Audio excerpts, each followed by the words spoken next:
Hello दोस्तों, नमस्कार। NCB education hub YouTube channel में आप सभी मित्रों का हार्दिक अभिनंदन है।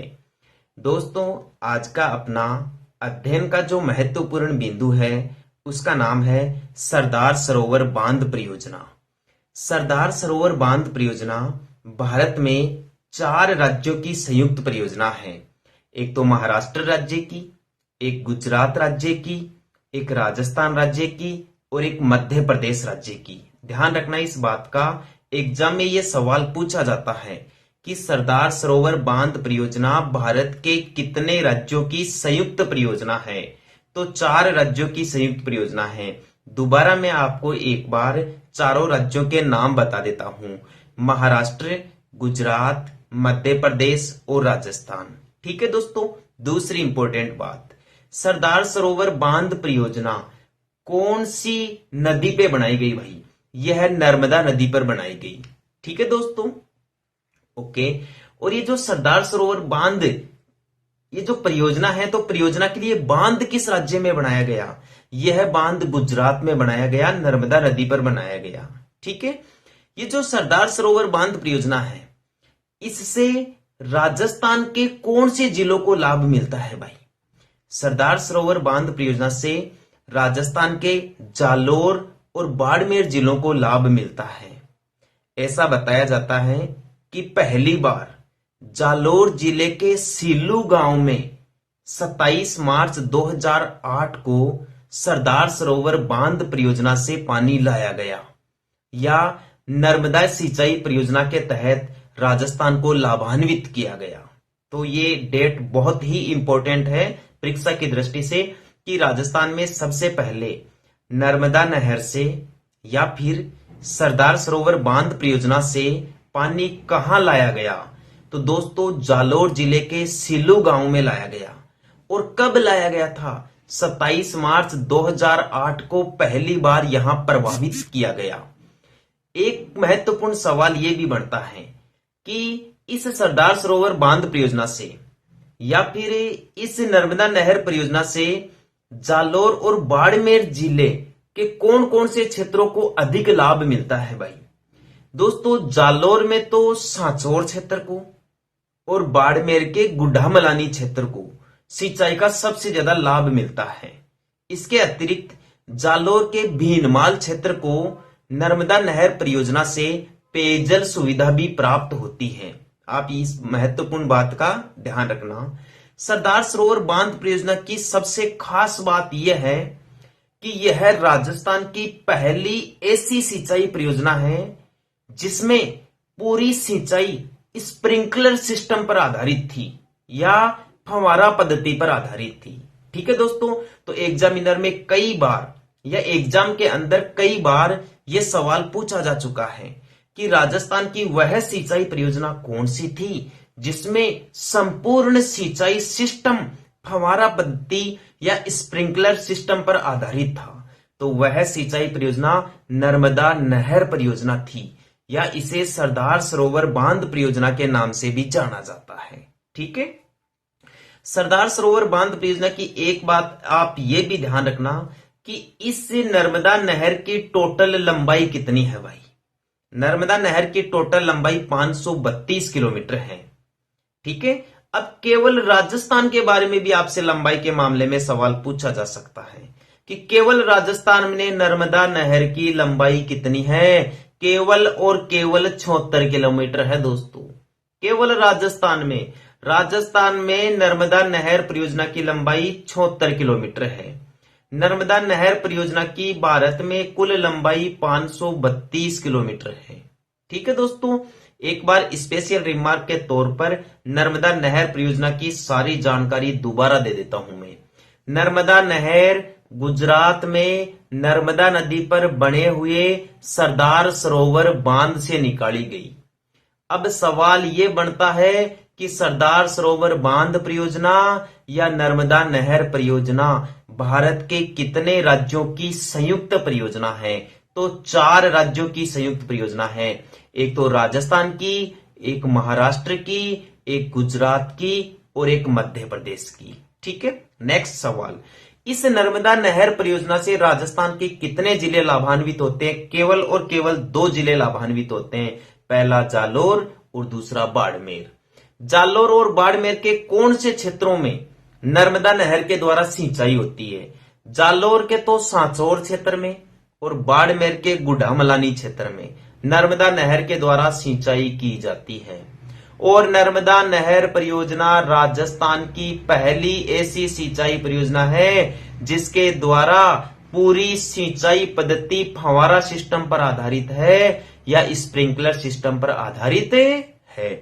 एक सवाल यह बनता है कि नर्मदा नहर परियोजना के द्वारा राजस्थान में जालोर जिले के कौन से कस्बे के लिए पेयजल व्यवस्था शुरू की गई? तो जालोर जिले के भीनमाल कस्बे के लिए। राजस्थान में नर्मदा नहर परियोजना का लाभ कब से मिलना प्रारंभ हुआ भाई? ये 27 मार्च 2008 से प्रारंभ हुआ। राजस्थान में नर्मदा नहर परियोजना के द्वारा पहली बार पानी कौन से स्थान पर लाया गया? जालोर जिले के सीलू गांव में लाया गया। ठीक है, उम्मीद करता हूं आपको ये जानकारी ठीक तरीके से समझ में आई होगी। इसके अलावा भी दोस्तों आपको मैं आगे की जानकारी में राजस्थान के कुछ इंपोर्टेंट बांधों के बारे में जानकारी दे रहा हूं और राजस्थान की कुछ और भी सिंचाई परियोजनाओं के बारे में जानकारी दे रहा हूं जो आप देख सकते हैं। ठीक है, और चंबल नदी पर स्थित है। जल भराव की दृष्टि से देखा जाए तो यह राजस्थान का सबसे बड़ा बांध है। इस बात का आप जरूर ध्यान रखें कि राजस्थान का सबसे बड़ा बांध कौन सा है? राणा प्रताप सागर बांध। लेकिन यदि आपसे सवाल पूछ ले कि राजस्थान का सबसे लंबा बांध कौन सा है, तो माही बजाज सागर बांध आपका सही जवाब होगा। यहां दोस्तों एक स्पेशल बांध के रूप में आपसे एक और सवाल पूछा जा सकता है कि राजस्थान का सबसे ऊंचा बांध कौन सा है? तो जाखम बांध है। इस बांध की ऊंचाई 81 मीटर है दोस्तों, जाखम बांध की, जो राजस्थान के प्रतापगढ़ जिले में है। तो इन तीनों बांधों का आप विशेष रूप से ध्यान रखना।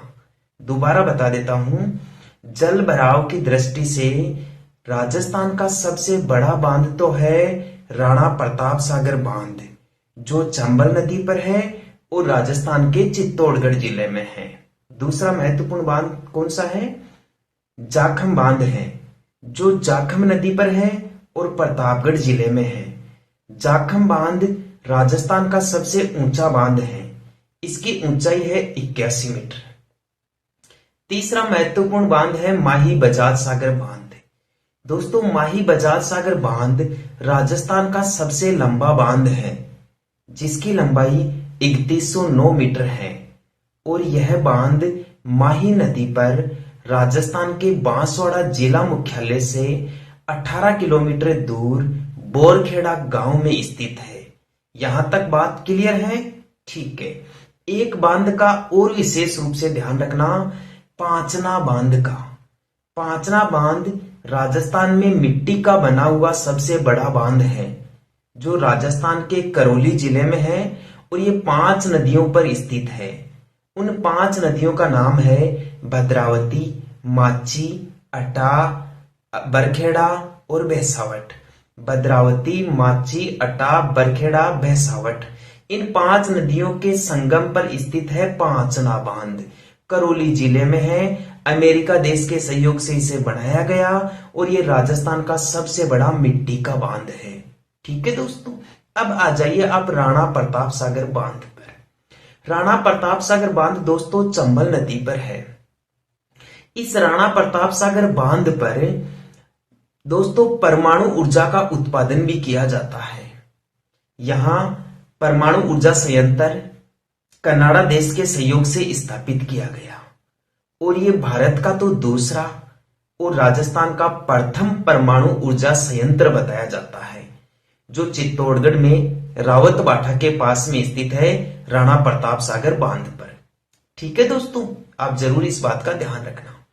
तो यहां सवाल यह भी बनता है कि भारत का पहला परमाणु ऊर्जा केंद्र कौन सा था? वह दोस्तों तारापुर था और तारापुर भारत के महाराष्ट्र राज्य में है, जो 1969 ईस्वी में स्थापित किया गया था। दोबारा बताऊं, भारत का पहला परमाणु ऊर्जा संयंत्र तारापुर में स्थापित किया गया सन 1969 ईस्वी में। भारत का दूसरा परमाणु बिजली घर रावतबाठा चित्तौड़गढ़ में चंबल नदी पर स्थापित किया गया कनाडा देश के सहयोग से। यह भारत का तो दूसरा है रावतबाठा परमाणु ऊर्जा केंद्र, जबकि राजस्थान का पहला परमाणु ऊर्जा संयंत्र है। यदि आपसे दोस्तों भविष्य के बारे में सवाल पूछ ले कि भारत में नया परमाणु ऊर्जा संयंत्र स्थापित करने के लिए कहां संभावना व्यक्त की गई है, तो राजस्थान के बांसवाड़ा जिले में व्यक्त की गई है। ठीक है दोस्तों, जो माही नदी पर बनाया जाएगा। ये जो राणा प्रताप सागर बांध है, इसके निकट ही दोस्तों थोड़ी दूर आगे एक भैंसरोडगढ़ नामक स्थान है जहां चूलिया जलप्रपात स्थित है और यह राजस्थान का सबसे ऊंचा जलप्रपात है, 18 मीटर ऊंचा है। तो पूछा जाता है अक्सर एग्जाम में कि राजस्थान का सबसे ऊंचा जलप्रपात कौन सा है, यानी झरना वाटरफॉल, वह दोस्तों चूलिया जलप्रपात है। इस चूलिया जलप्रपात की ऊंचाई 18 मीटर है और ये राजस्थान के चित्तौड़गढ़ जिले के भैंसरोडगढ़ स्थान पर स्थित है और चंबल नदी पर ही स्थित है। यहां दोस्तों जलप्रपात के बारे में आपको 2 इंपॉर्टेंट सवाल और बता देता हूं जो परीक्षा की दृष्टि से काफी महत्वपूर्ण माने जाते हैं। एक तो दोस्तों जोग जलप्रपात या गरसोप्पा जलप्रपात, जिसे वर्तमान समय में महात्मा गांधी जलप्रपात के नाम से भी जाना जाता है। ध्यान से सुन लीजिए, जोग जलप्रपात, गरसोप्पा जलप्रपात या महात्मा गांधी जलप्रपात, ये तीनों नाम एक ही जलप्रपात के हैं और यह जलप्रपात भारत के कर्नाटक राज्य में है, शरावती नदी के ऊपर, और यह भारत का सबसे ऊंचा जलप्रपात बताया जाता है जिसकी ऊंचाई 255 मीटर है। तो आपसे सवाल पूछेगा एग्जामिनर कि भारत का सबसे ऊंचा जलप्रपात कौन सा है, जोग, गरसोप्पा या महात्मा गांधी, कौन सी नदी पर है, शरावती नदी पर है, भारत के किस राज्य में है, कर्नाटक राज्य में है। इस जोग जलप्रपात की ऊंचाई कितनी है, 255 मीटर है। क्लियर है? ठीक है। एक जो मैं आपको तीसरा जलप्रपात बताने जा रहा था उसका नाम है दोस्तों साल्टो एंजिल। साल्टो एंजिल जलप्रपात जो वेनेजुएला देश में स्थित है और कैरो नदी पर स्थित है। इस एंजिल जलप्रपात की ऊंचाई है दोस्तों 979 मीटर। 979 मीटर। क्या सवाल बनता है इस एंजिल जलप्रपात के बारे में? यह दुनिया का सबसे ऊंचा जलप्रपात है। दुनिया का सबसे ऊंचा जलप्रपात कौन सा है? साल्टो एंजिल, कैरो नदी पर है, वेनेजुएला देश में स्थित है। इसकी ऊंचाई 979 मीटर है। तीनों जलप्रपातों की शॉर्ट जानकारी दोबारा सुन लीजिए। राजस्थान का सबसे ऊंचा जलप्रपात चूलिया जलप्रपात 18 मीटर ऊंचा, चंबल नदी पर भैंसरोडगढ़ चित्तौड़गढ़ स्थान के पास स्थित है। भारत का सबसे ऊंचा जलप्रपात जोग जलप्रपात है जिसे गरसोप्पा या महात्मा गांधी जलप्रपात भी कहते हैं। इसकी ऊंचाई 255 मीटर है, भारत के कर्नाटक राज्य में है और शरावती नदी पर स्थित है। विश्व का सबसे ऊंचा जलप्रपात साल्टो एंजिल जलप्रपात है। यह वेनेजुएला देश में है, कैरो नदी पर स्थित है, 979 मीटर इसकी ऊंचाई है। ठीक है दोस्तों, ये जो आपका राणा प्रताप सागर बांध है ये चंबल नदी पर स्थित है। तो क्या चंबल नदी पर मुख्य रूप से ये एक ही बांध स्थित है दोस्तों? नहीं, इसके अलावा 3 और इंपॉर्टेंट बांध है।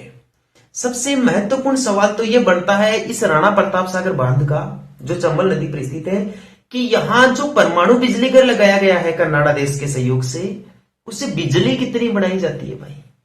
यहां दोस्तों कुल मिला के 172 मेगावाट बिजली का उत्पादन होता है। 43 गुणा 4, मतलब यहां 4 इकाइयां लगाई गई है बिजली उत्पादन करने के लिए और प्रत्येक इकाई की क्षमता है 43 मेगावाट। तो 43 मेगावाट को 4 से गुणा कर लीजिए, कुल मिला के 172 मेगावाट परमाणु बिजली का यहां उत्पादन होता है। परमाणु ऊर्जा के बारे में आपसे यह सवाल भी पूछा जा सकता है कि परमाणु ऊर्जा एक परंपरागत स्रोत है या गैर परंपरागत स्रोत है। तो ध्यान रखना, परमाणु ऊर्जा एक गैर परंपरागत ऊर्जा का स्रोत है। परमाणु ऊर्जा, सौर ऊर्जा, ज्वारीय ऊर्जा, पवन ऊर्जा, बायोमास, भूतापीय ऊर्जा, ये सभी दोस्तों गैर परंपरागत ऊर्जा स्रोतों के उदाहरण माने जाते हैं। जबकि कोयला, पेट्रोलियम, ताप विद्युत, ये गैस से आधारित बिजली बनाने के संयंत्र, ये सभी दोस्तों परंपरागत संयंत्र माने जाते हैं या ऊर्जा के परंपरागत स्रोत माने जाते हैं। ठीक है दोस्तों, इस बात का आप जरूर ध्यान रखना। और परमाणु ऊर्जा उत्पादन में मुख्य रूप से यूरेनियम, थोरियम, प्लूटोनियम, इन खनिजों का उपयोग किया जाता है भाई। सबसे ज्यादा यूरेनियम का उपयोग किया जाता है और राजस्थान में यूरेनियम का सर्वाधिक उत्पादन उदयपुर और खंडेला सीकर में होता है। ठीक है दोस्तों, आप इसका जरूर ध्यान रखना। एक और महत्वपूर्ण बात बता रहा था मैं दोस्तों बांध को लेकर ही, कि चंबल नदी पर एक गांधी सागर बांध भी है जो भारत के मध्य प्रदेश राज्य में है। ठीक है, ध्यान रखना, मध्य प्रदेश के मंदसौर जिले में है गांधी सागर बांध। एक राणा प्रताप सागर हो गया, एक गांधी सागर हो गया।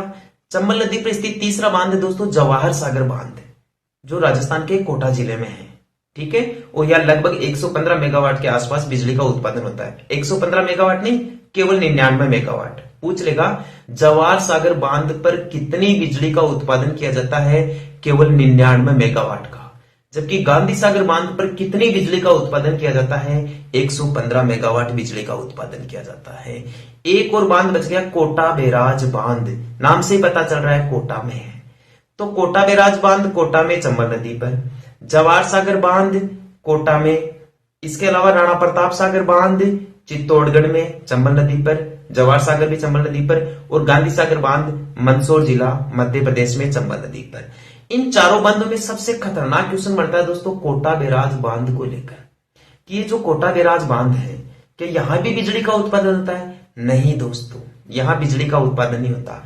यह बांध पूर्णतः सिंचाई के उद्देश्य से बनाया गया था और यहां से दोस्तों मुख्य रूप से दो नहरें निकाली गई, एक तो बाई नहर और एक दाई नहर। दाई नहर मध्य प्रदेश के लिए और बाई नहर मुख्य रूप से राजस्थान के लिए। दोस्तों तो ये महत्वपूर्ण जानकारी थी राणा प्रताप सागर बांध के बारे में और उससे संबंधित जो कंसेप्ट बनते हैं उनके बारे में।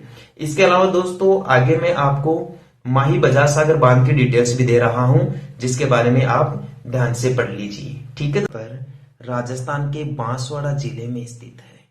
ठीक है दोस्तों, माही बजाज सागर बांध परियोजना का नामकरण जमनालाल बजाज के नाम पर किया गया भाई। जमनालाल बजाज को गांधी जी का 5वां पुत्र माना जाता है। ध्यान रखना, माही बजाज सागर बांध परियोजना का उद्घाटन सन 1983 ईस्वी में तत्कालीन भारतीय महिला प्रधानमंत्री इंदिरा गांधी जी के द्वारा किया गया। ध्यान रखना, इंदिरा गांधी भारत की प्रथम एवं एकमात्र महिला प्रधानमंत्री बनी है अब तक।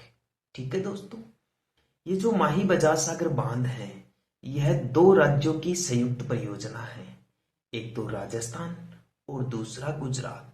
काफी अच्छा सवाल है, कई बच्चे इसमें ऑप्शन के हिसाब से मध्य प्रदेश राज्य को भी ऐड कर देते हैं और उनका सवाल गलत हो जाता है। तो ध्यान रखना, माही बजाज सागर परियोजना केवल और केवल 2 राज्यों की ही संयुक्त परियोजना है, एक तो राजस्थान की और दूसरी गुजरात की। इस परियोजना में मध्य प्रदेश राज्य शामिल नहीं है। ठीक है, अगला महत्वपूर्ण सवाल, माही बजाज सागर बांध परियोजना में राजस्थान राज्य और गुजरात राज्य की हिस्सेदारी कितनी कितनी प्रतिशत है? तो 45% हिस्सेदारी तो है अपनी यानी राजस्थान राज्य की और 55% हिस्सेदारी है गुजरात राज्य की।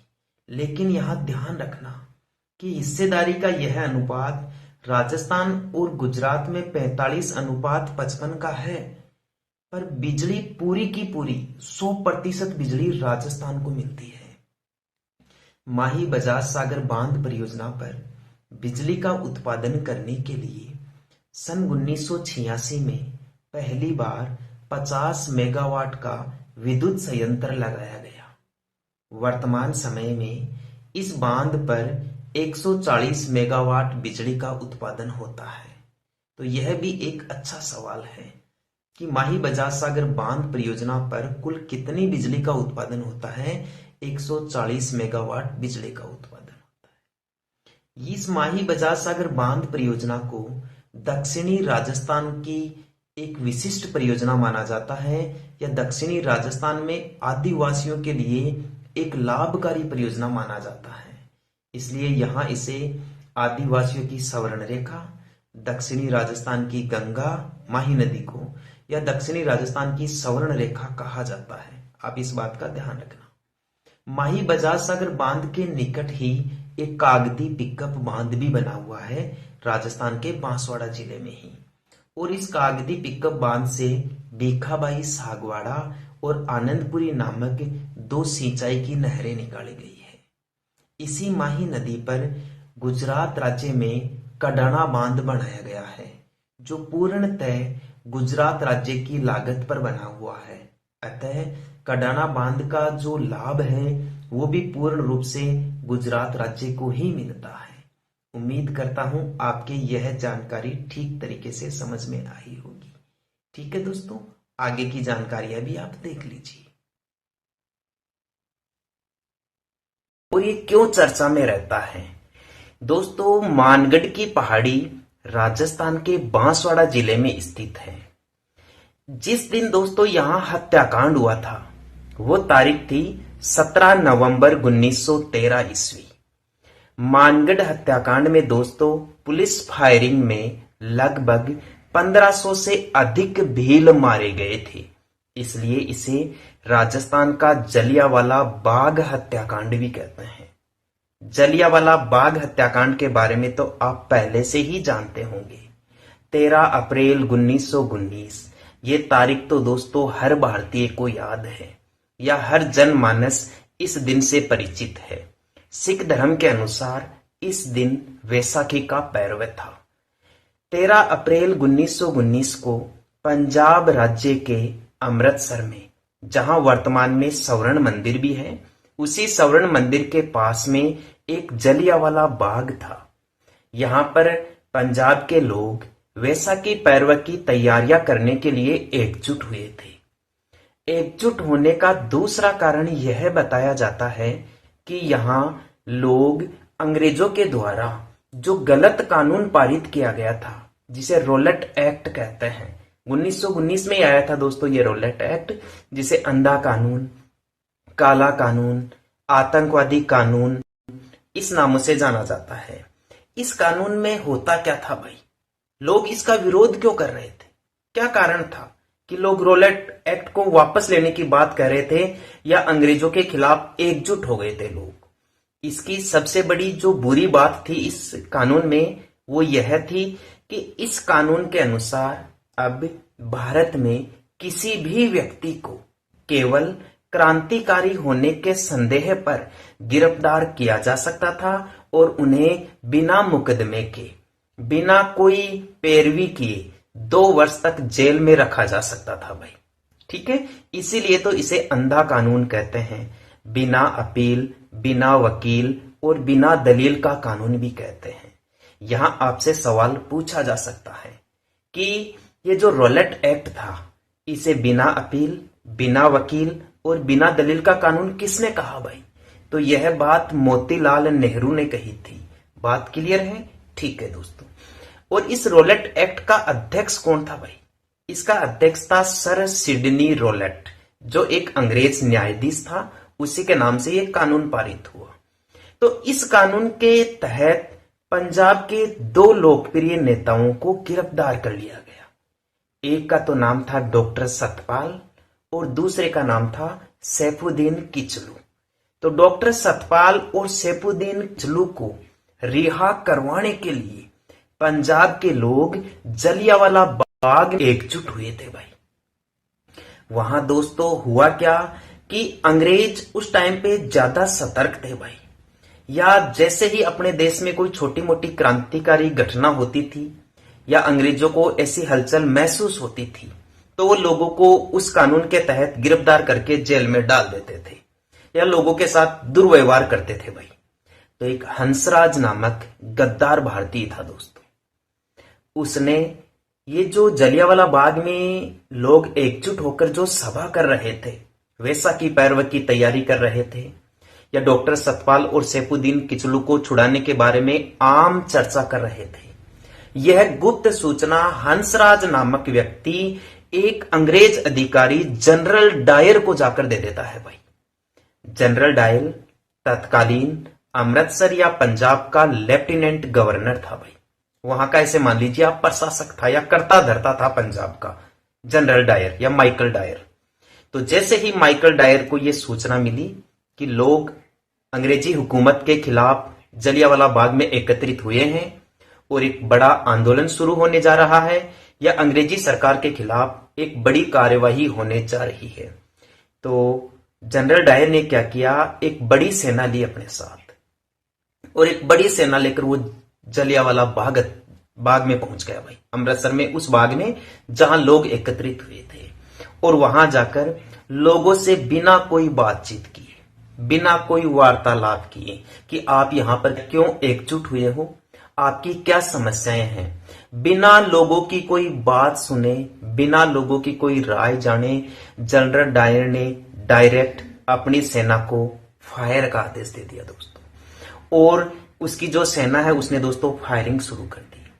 उस फायरिंग में उस टाइम पे असंख्य लोग मारे गए, हजारों लोग देश के लिए शहीद हो गए, देश के लिए बलिदान हो गए, एक छोटी सी बात की खातिर। बस उन्होंने कोई क्राइम नहीं किया था, उन्होंने कोई अपराध नहीं किया था, बस वो अपनी समस्याएं सुलझाने के लिए बाग में एकजुट हुए थे, अंग्रेजी सरकार से बातचीत करने के लिए बाग में एकजुट हुए थे, या फिर जो सिखों का प्रसिद्ध त्योहार है वैसाखी त्योहार, उसकी तैयारियां करने के लिए वो वहां एकजुट हुए थे।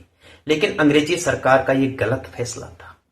आगे चलकर अंग्रेजी सरकार ने ये बात नहीं मानी कि जलियांवाला बाग हत्याकांड में हजारों निर्दोष भारतीय मारे हैं। उसने एक जांच कमेटी का गठन किया था, हंटर कमेटी। उस हंटर कमेटी ने कहा कि बस लगभग 301 व्यक्ति मरे हैं भारत के इस जलियांवाला बाग हत्याकांड में। और जनरल डायर ने ऐसा अंग्रेजी सरकार को सुरक्षा प्रदान करने के लिए किया। तो जनरल डायर को उस समय लेफ्टिनेंट गवर्नर पद से हटा तो दिया गया, लेकिन दोस्तों लंदन भेज दिया गया। वहां जाकर जनरल डायर के लिए चंदा एकत्रित किया जाता है, उसको सम्मान दिया जाता है, मेडल पहनाए जाते हैं, अंग्रेजी साम्राज्य का शेर बताया जाता है, अंग्रेजी साम्राज्य का संरक्षक बताया जाता है। महात्मा गांधी जी ने दोस्तों और कांग्रेस की पार्टी ने इस हंटर कमेटी को स्वीकार नहीं किया। महात्मा गांधी जी ने तो हंटर कमेटी के बारे में कहा कि यह तो पन्ने दर पन्ने लीपापोती है, मतलब अंग्रेजी सरकार की एक झूठी रिपोर्ट है, एक भद्दी रिपोर्ट है, जिसमें भारतीय लोगों के ऊपर हुए अत्याचार या हिंसक कार्रवाई की ओर कोई ध्यान नहीं दिया गया। यह बात दोस्तों एक पंजाब के सूरवीर थे उधम सिंह, उनके खटक गई भाई। और जो उधम सिंह है उन्होंने प्रण लिया कि मैं जलियांवाला बाग हत्याकांड का बदला लूंगा। आगे चलकर उधम सिंह ने लंदन में जाकर सन 1940 ईस्वी में जनरल डायर की गोली मारकर हत्या कर दी और इस राष्ट्रीय अपमान का बदला लिया। तो इस प्रकार दोस्तों भारत के पंजाब राज्य के अमृतसर शहर में जलियांवाला बाग हत्याकांड हुआ था। और वैसी की वैसी घटना 17 नवंबर 1913 ईस्वी को राजस्थान के बांसवाड़ा जिले की मानगढ़ पहाड़ी पर भी हो गई। यहां पर भी दोस्तों अंग्रेजों ने या पुलिस ने निर्दयता पूर्ण या मर्मरता से लगभग 1500 लोगों को मौत के घाट उतार दिया, जिसे राजस्थान का जलियांवाला बाग हत्याकांड कहा जाता है। ये जो आंदोलन किया जा रहा था यहाँ, ये दोस्तों आदिवासियों में या फिर जो जनजातीय लोग थे उनको दोस्तों बुरी आदतों से मुक्त कराने के लिए शुरू किया गया था। मानगढ़ पहाड़ी पर दोस्तों बैठक करने का प्रमुख उद्देश्य यही था। यहाँ संघ सभा की बैठक का आयोजन होता था, जिसमें आदिवासियों की जो बुरी आदतें थी, जैसे शराब पीना, दुर्व्यवहार करना, तो उनकी ऐसी बुरी आदतों को दूर करने के लिए मुहिम चलाई थी गोविंद गुरु ने। उन्होंने भगत आंदोलन या लसवाड़िया आंदोलन के नाम से यह आंदोलन शुरू किया था। और उन्होंने सन 1883 ईस्वी में एक संघ सभा की स्थापना की, जिसमें ये समाज सुधार की महत्वपूर्ण बातें होती थी। तो आप ध्यान रखना, जलियांवाला बाग हत्याकांड कहां पर है? बांसवाड़ा जिले की मानगढ़ पहाड़ी पर है। जलियांवाला बाग हत्याकांड कब हुआ था राजस्थान में, या मानगढ़ हत्याकांड कब हुआ था? 17 नवंबर 1913 ईस्वी को। मेवाड़ में जो लसाड़िया आंदोलन या जो भगत आंदोलन चलता था उसका नेतृत्व किसने किया था? उसका गोविंद गुरु ने किया था भाई, जो स्वामी विवेकानंद जी के विचारों से प्रभावित थे। वर्तमान समय में मानगढ़ पहाड़ी को एक राष्ट्रीय स्मारक के रूप में बसाया जा रहा है या उसका विकास किया जा रहा है। आप इस बात का भी ध्यान रखोगे। और ये मानगढ़ पहाड़ी राजस्थान और गुजरात राज्य के सीमा क्षेत्र में स्थित है, इसलिए दोनों क्षेत्रों के लोग प्रतिवर्ष यहाँ माघ पूर्णिमा को एकत्रित होते हैं। और यहाँ पर जो मानगढ़ पहाड़ी पर माघ शीर्ष पूर्णिमा को जो बड़ा मेला लगता है उसमें ये लोग पार्टिसिपेट करते हैं। और जो शहीद हुए थे उस टाइम पे लोगों ने मातृभूमि के लिए बलिदान दिया था या अंग्रेजों के खिलाफ ये जो कार्रवाई हुई थी उसमें अपना हिस्सा दिया था, उसके लिए उनका स्मरण किया जाता है, याद किया जाता है। उम्मीद करता हूं आपको यह वीडियो क्लास ठीक लगी होगी। आप ऐसे ही नए वीडियो और देखना चाहते हैं तो अपने YouTube चैनल को सब्सक्राइब कर लें तथा वीडियो को ज्यादा से ज्यादा शेयर करें। ठीक है दोस्तों, आज के लिए इतना ही। कल फिर मिलेंगे इसी वक्त अपने इसी YouTube चैनल पर। धन्यवाद। जय हिंद, जय भारत, वंदे मातरम।